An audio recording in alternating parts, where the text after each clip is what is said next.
Chapter 35. The Power of Thoughts, Feelings, and the Will. Sending and receiving thoughts and its effects. There are forces invisible to human sight and unknown to the science of men which constantly influence your lives. There are those which are good and those which are bad, some which give you health and others which cause illnesses. There are some filled with light and others filled with darkness. From where do these forces arise? From the spirit, disciples, from the mind, and from feelings. Every incarnated and disincarnated spirit emanates vibrations when it thinks. Every emotion exerts an influence. You can be sure that the world is filled with these vibrations. Now you can easily understand that healthy forces and influences must exist where people think and dwell in goodness, and that where they live outside of the laws and regulations which are determined by goodness, justice, and love, there must exist evil forces. Both of them invade the spiritual space, struggle with each other, and influence the sensitivity of men. If men know how to distinguish between them, they take the good inspirations and reject those influences which are evil. But if the men are weak and not prepared in the practice of righteousness, they are unable to confront these vibrations and are in danger of succumbing to their dominance and becoming slaves of evil. Everything spiritual in the universe is the fountain of light, visible or invisible to you. The light is strength, it is power, it is inspiration. From the ideas, words, and deeds, lights also emanates, according to the purity and elevation that they have. The more elevated the idea or the deed, the more delicate and gentle the vibration and inspiration which emits from it. Although it is also more difficult for the slaves of materialism to perceive it, nevertheless, the effect which is exerted spiritually by the thoughts and elevated deeds is great. When from your mind emerges an idea or a thought of light, in that manner it reaches its objective to fulfill its beneficial mission.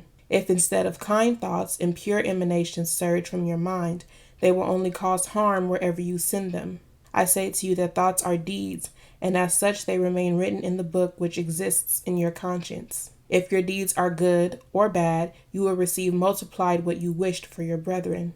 But it is better to do yourself some harm than to wish it upon one of your fellow men. That is why during the second era I said to you, what you sow, you reap. For it is necessary that you be aware of your experiences in this life, and that you remember that your harvest will give back the same seed that you sowed, although multiplied. O humanity, how have you neglected to meditate, feel, or live the teachings of your master? That is why I have told you that you did not know the strength of thought.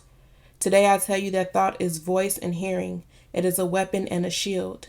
It creates and destroys.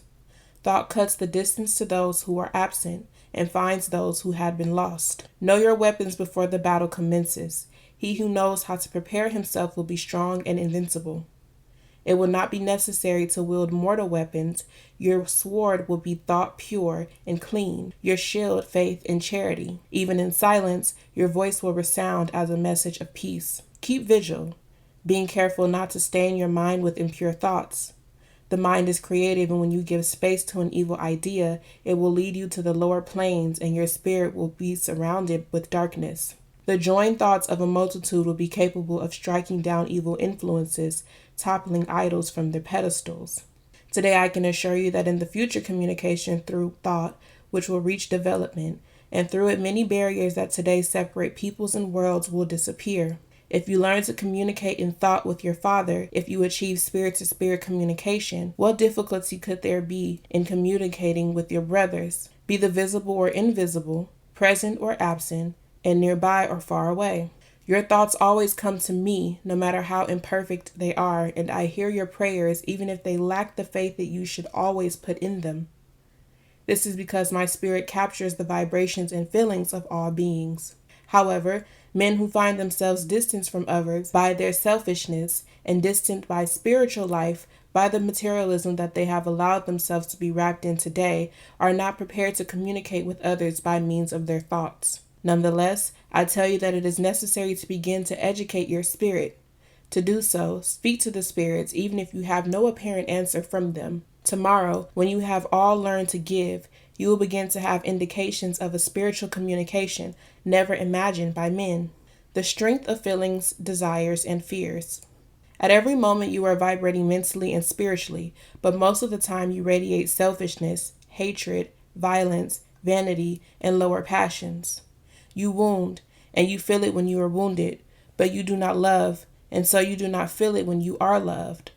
So, with your insane thoughts, you go saturating the environment in which you live with pain, filling your existence with ill feeling. I tell you, saturate all with peace, harmony, and love, then you will be happy.